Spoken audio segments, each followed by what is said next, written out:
Welcome to As I Live and Grieve, a podcast that tells the truth about how hard this is. We're glad you joined us today. We know how hard it is to lose someone you love and how well-intentioned friends and family try so hard to comfort us. We created this podcast to provide you with comfort, knowledge, and support. We are grief advocates, not professionals, not licensed therapists. We are you. Hi, everyone. Welcome back again to yet another episode of As I Live and Grieve. So happy when you join us for each episode. And you always hear me say it, that I have another great guest. But it's true. All the guests are great, aren't they? Today with me is a very interesting person. She's got a great project we're going to talk about, and I think you're really going to love it. This is Martha Greenwald.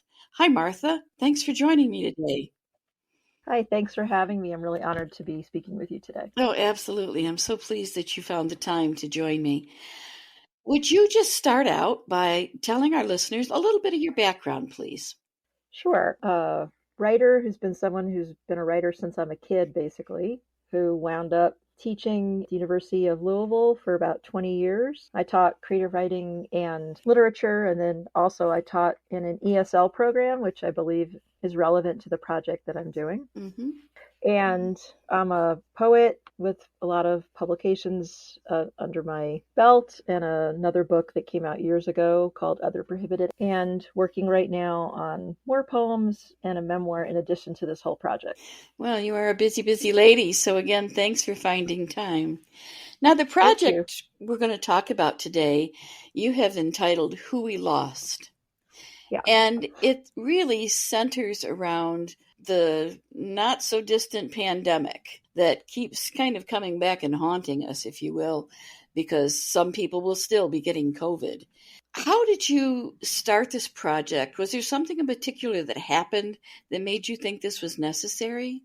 So I live in Kentucky, even though I'm from New Jersey. And one of the things that was clear from the beginning about the pandemic here is that Governor Beshear really tried to have the state be like behind him and thus sort of create a ritual, take away from the absence of all the other rituals in our lives. So instead of being able to go to school or go to church or attend a funeral, he had us doing other things like turning on green lights every night on everybody's porches to remember those who had passed away that day in the state from COVID. Oh. Yeah, all different things like that. And he kept asking for everybody to try to pitch in and do something. And so the duration of the first couple of months of the pandemic, I sort of racked my brains like everybody else, thinking like, what can I do? What can I do? And then one day, I know you had you're in New York and you had press conferences in the afternoons from the governor, and so did we. And they had them every day. And often our chief medical officer, Dr. Stephen Stack, would give updates. And then one day he did something I thought was highly unusual. And he asked for everyone in the state who felt like it to write him a letter. And he asked for snail mail, and he asked for people to tell him their thoughts about the pandemic. Wow. And he wanted handwritten notes. And I had what could only be described as like a aha, cliched, maybe lightning bolt moment. Yep. Where I just thought, okay, I know what I need to do. And it just hit me that as somebody who taught writing for a long time and knows the healing benefits of it and what it could do, that he was really onto something. Mm-hmm. But that it was going to be sort of transient in his case because he was busy running the state, right? So he couldn't be taking care of medical things and everybody's writing at the same time. Yeah. So I sent in an idea for a proposal to do something that I thought would be related to that. And he actually wrote me back a handwritten note. And he said he didn't have the time, but, I should think about it. So after a circuitous process where it turned out I knew somebody who knew someone who knew someone, and it was just one coincidence after another, honestly. Someone got in touch with me in the governor's office and said, give it a try. So I learned WordPress and I bought domain name. It started out as Who We Lost Kentucky.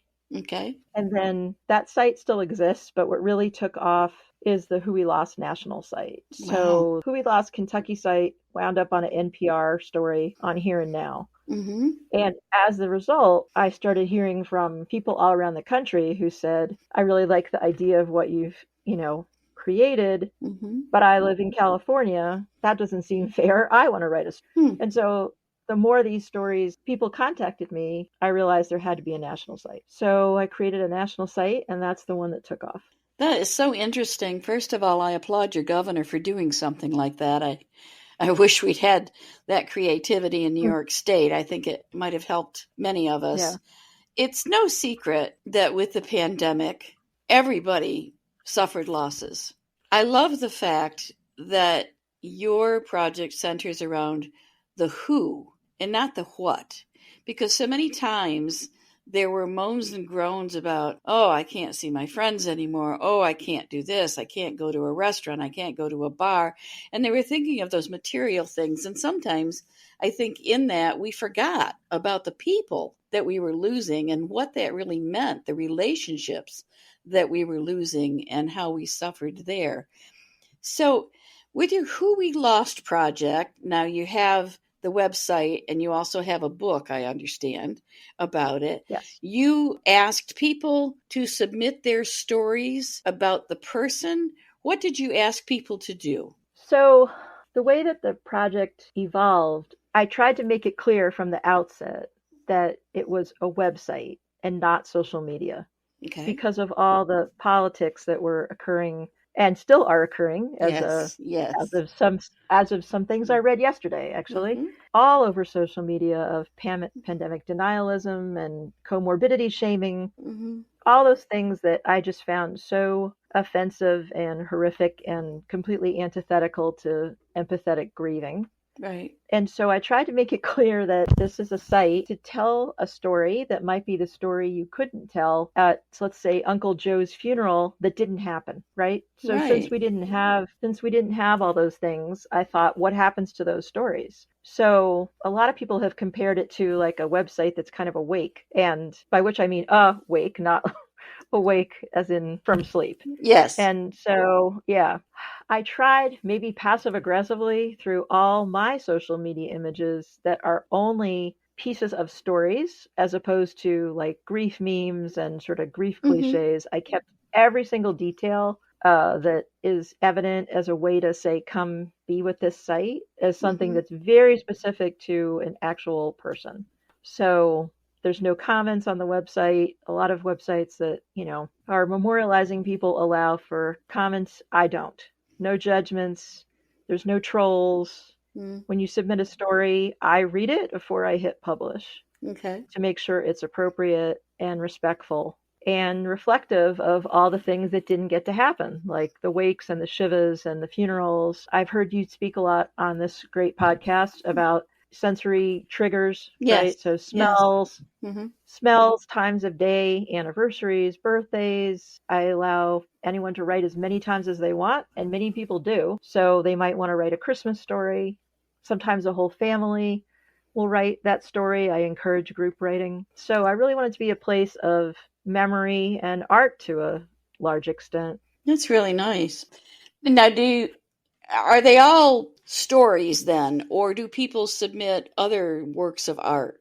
If someone, for example, drew a portrait of someone they lost or a memory, is that allowed on your site, or is it only stories? So I am not for images right now. I actually want to create another page, hopefully over the winter when I have time, that will allow. It is a goal of mine, and I think it should be there. But I'm limited by my own technical abilities at this point to an extent. So yeah. So that's going to require a lot more WordPress skills than I have at the moment.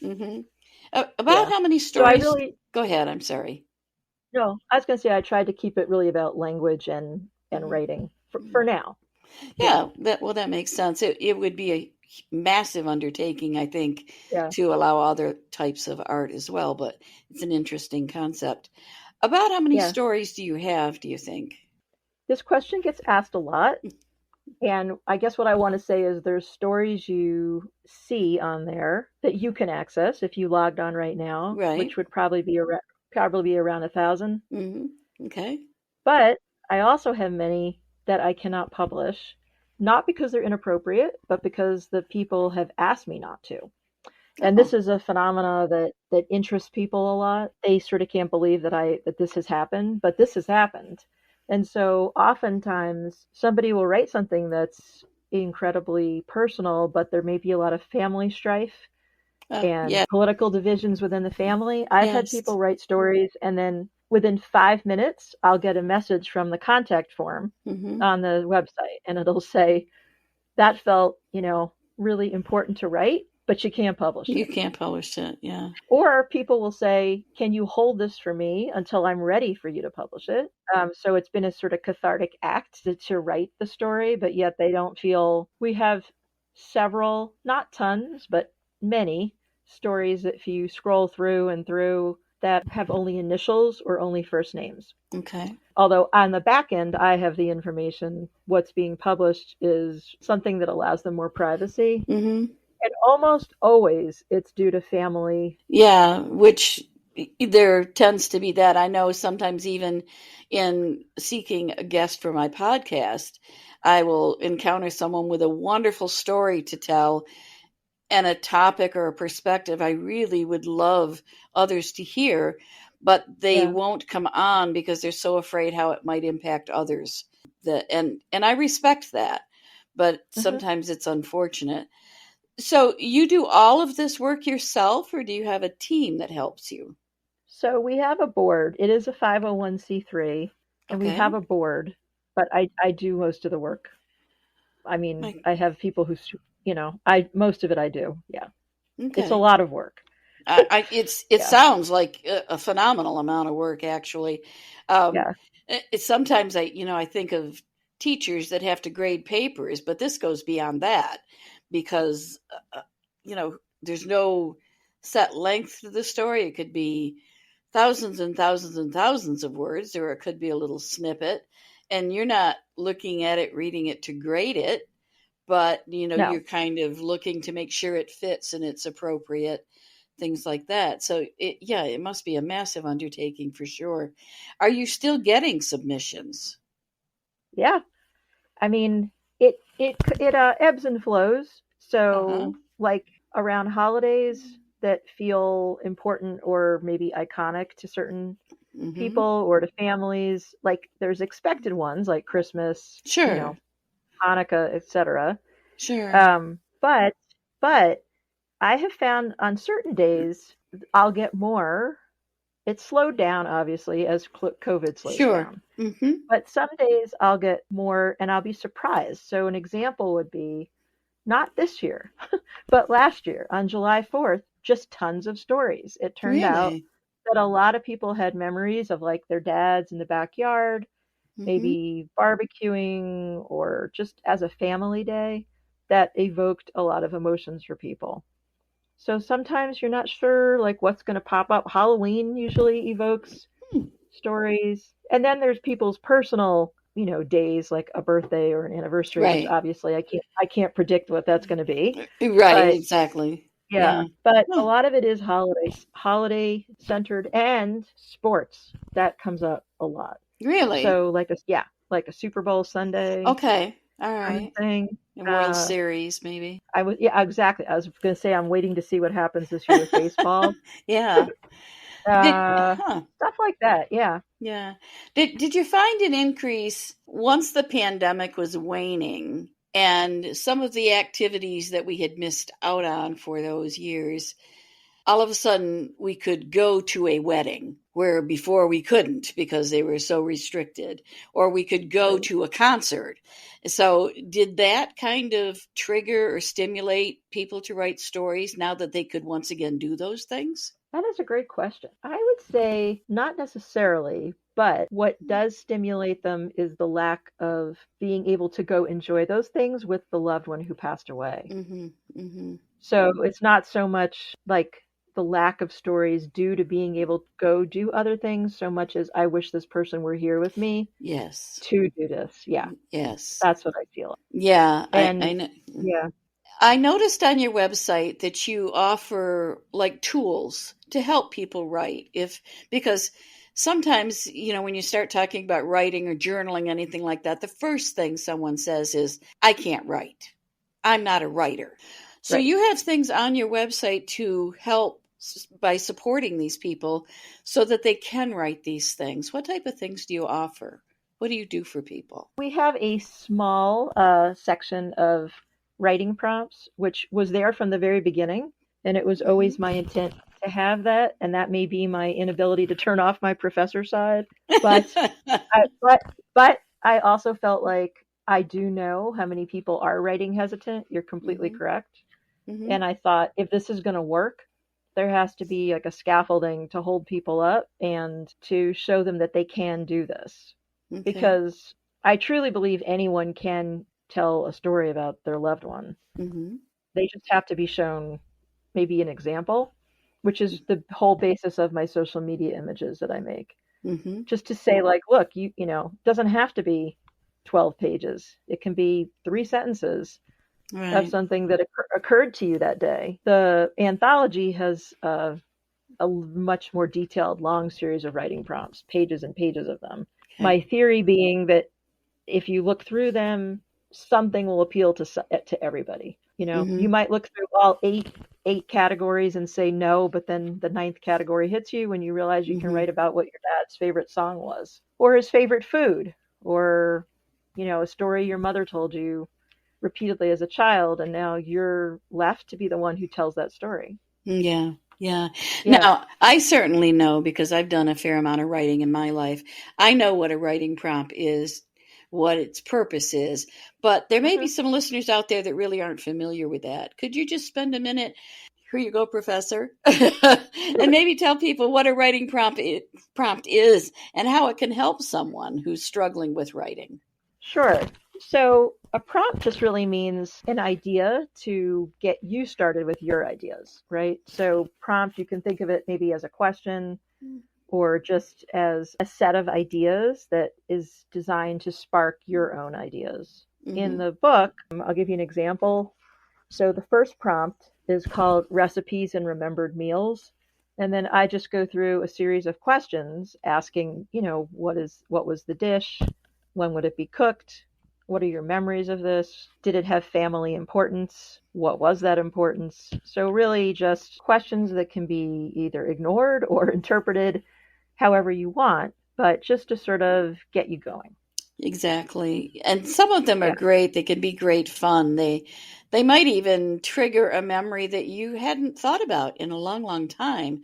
And those writing prompts, I find, are really gifts, because they bring you back to something that will make you smile again. And when you're grieving, boy, a smile now and then can certainly help with the healing process. I've had a few people that I've tried to help with writing, a little bit of journaling and writing prompts and everything. And one of the things that they did, I gave them a little microphone and I said, don't worry about writing, just tell me your story. And somehow they have very little problem telling it to me, just verbalizing it. And then I would say, all right, here's the recording back. Now just write your words down.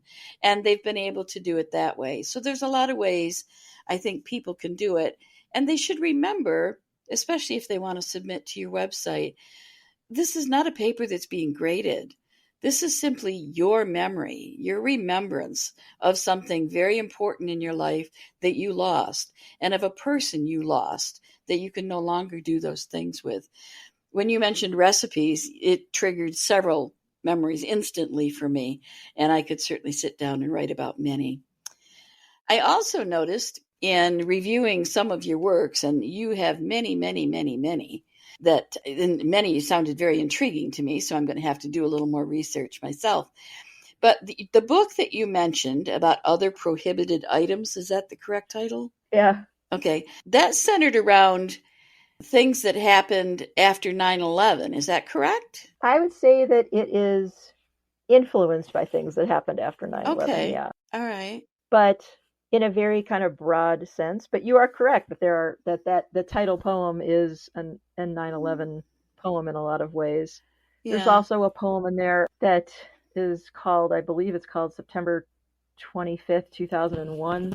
That's about 3 weeks after 9/11, my then very infant daughter had heart surgery. That was a unexpected emergency.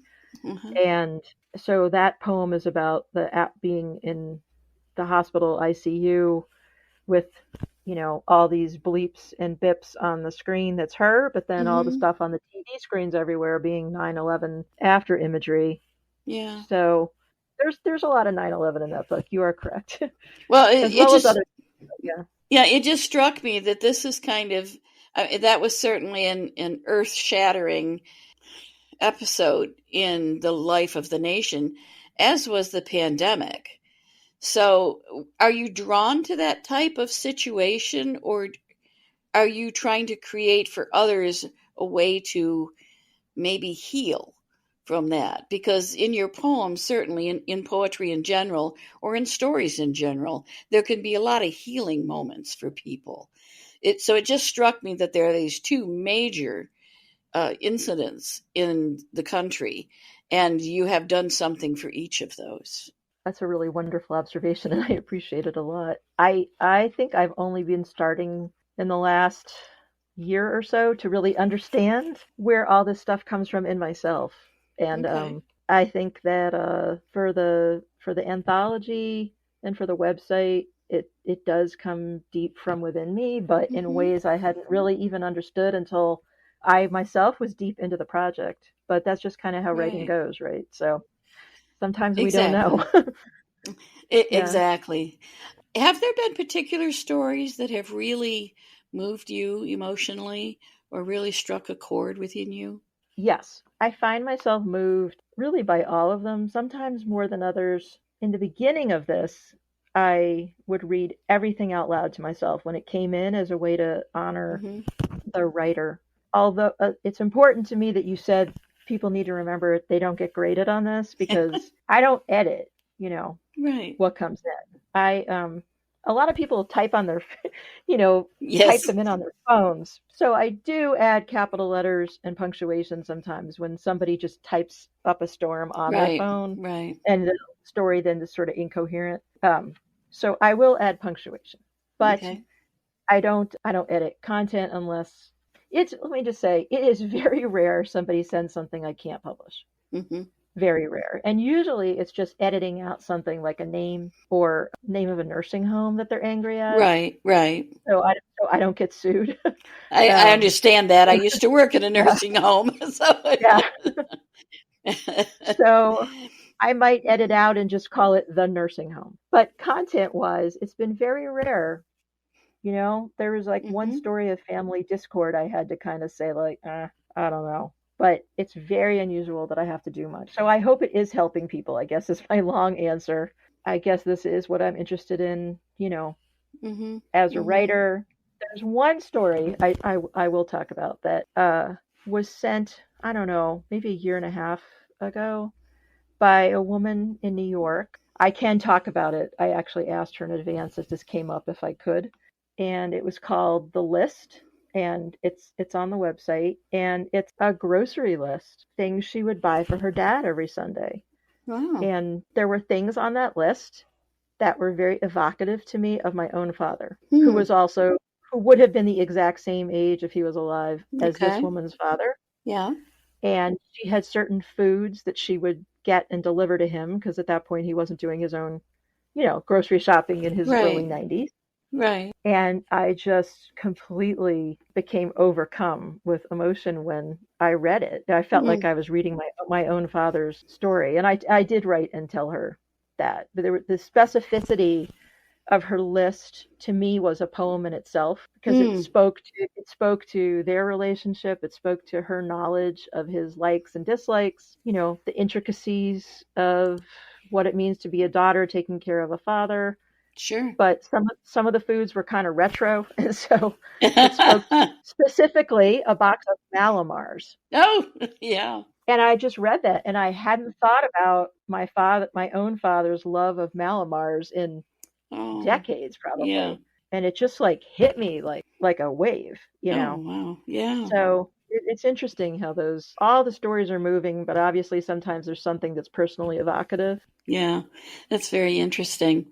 I have to tell you on your website, one thing I particularly loved, and maybe it's the writer in me or the reader in me or both, many of your graphics contain images of an old typewriter characters being typed in the graphic, the notes, the phrases, things like that. I love that. That struck a chord within me, and just made me think of the first time I ever tried to write a story as a child. I was sitting at an old typewriter and typing it out, poke by poke with my fingers. And I just love that. I have to say, I found your website to be designed in a very compelling way. And I really enjoyed looking at the website.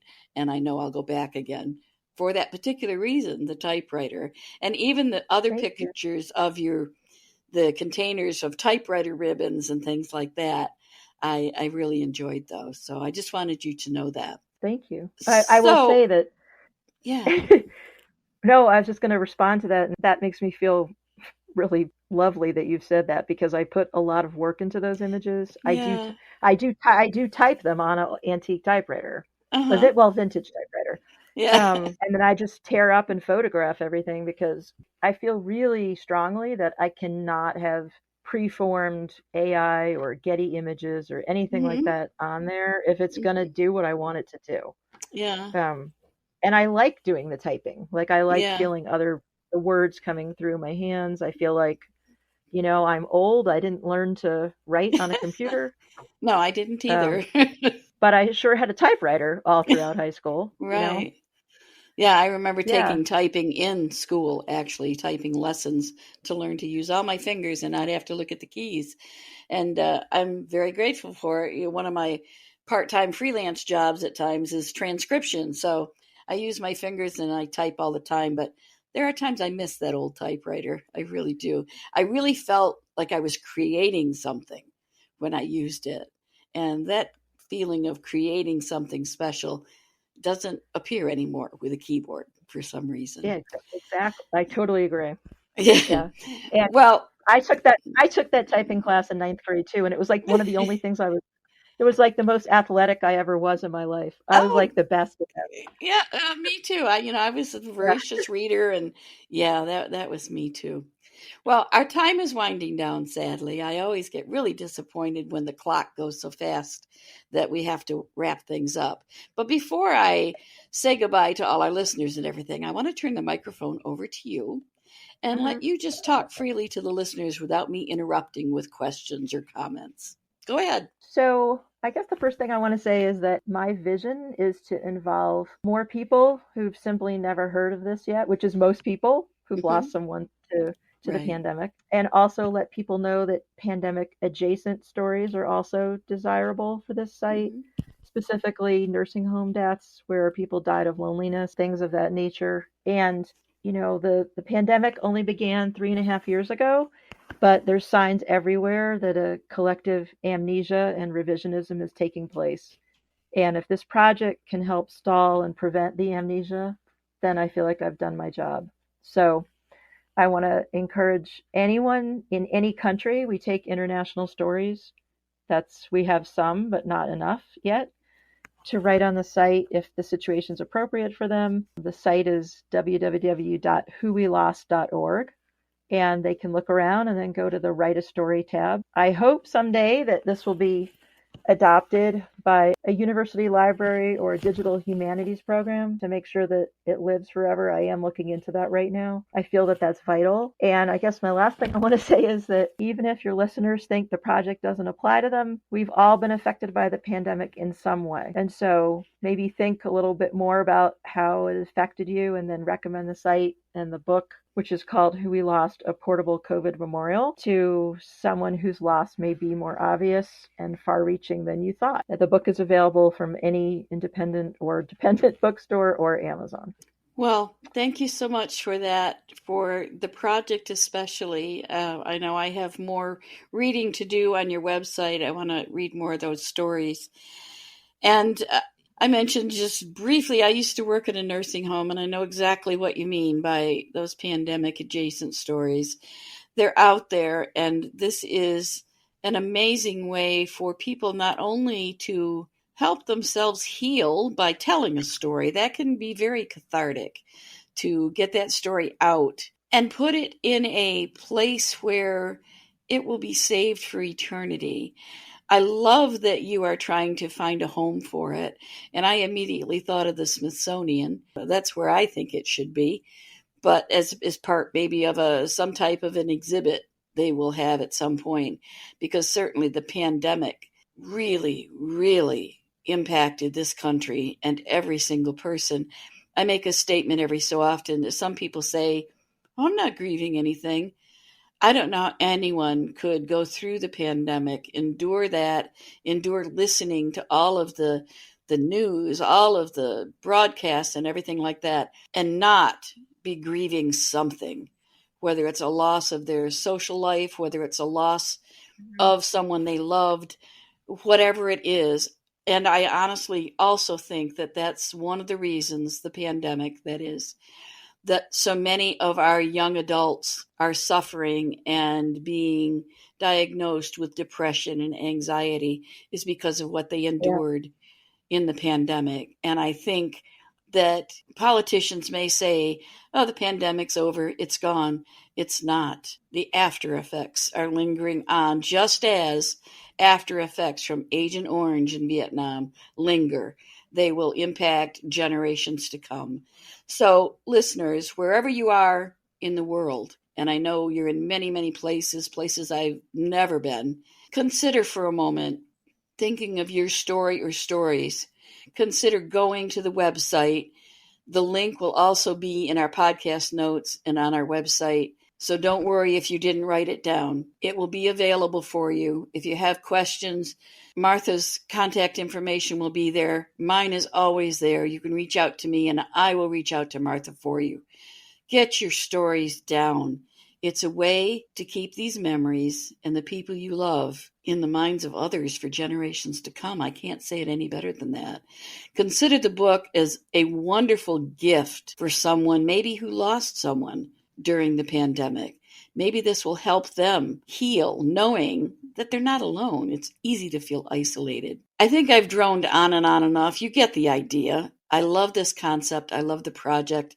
And I think everybody should consider contributing their story. Wouldn't it be great to have thousands and thousands and thousands of stories, all from people who are grieving from the pandemic? So on that note, again, I will say thank you so much, Martha.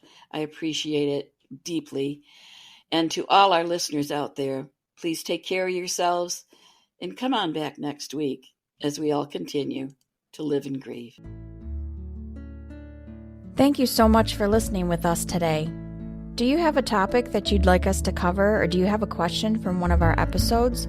Please email us at info@asiliveandgrieve.com and let us know. We hope you will find a moment to leave a review, send an email, and share with others. Join us next time as we continue to live and grieve together.